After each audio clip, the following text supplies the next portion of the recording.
La loi des sinus, c'est un des outils les plus utiles en trigonométrie. Mais c'est quoi au juste? Imaginez un triangle.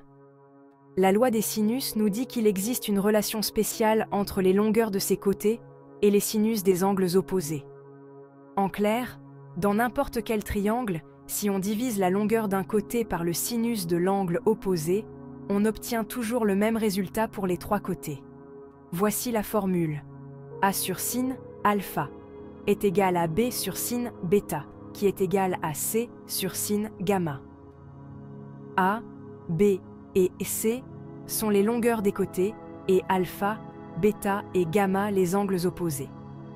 Pour démontrer cette loi, traçons la hauteur issue de C dans le triangle ABC, le divisant en deux triangles rectangles. Dans chaque triangle rectangle, on peut utiliser la définition du sinus. Pour le premier triangle, on a sinus bêta égale à H sur A, et pour le second, sinus gamma égale à H sur B. En réarrangeant, on obtient H égale à A fois sinus bêta égale à B fois sinus gamma. Puisque les deux expressions sont égales, on AA sur sinus gamma est égal à B sur sinus bêta. En répétant le processus pour la hauteur issue de A, on obtient la formule complète A sur sinus alpha est égal à B sur sinus bêta qui est égal à C sur sinus gamma. D'où vient cette loi magique? On la doit aux mathématiciens grecs comme Hipparque, puis aux savants arabes qui l'ont généralisée.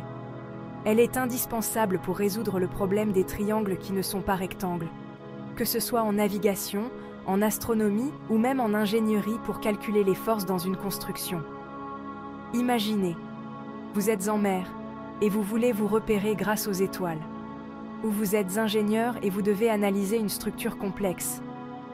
La loi des sinus est votre allié pour résoudre ces problèmes avec précision. En résumé, la loi des sinus est un outil mathématique à la fois simple et puissant, avec des applications très concrètes.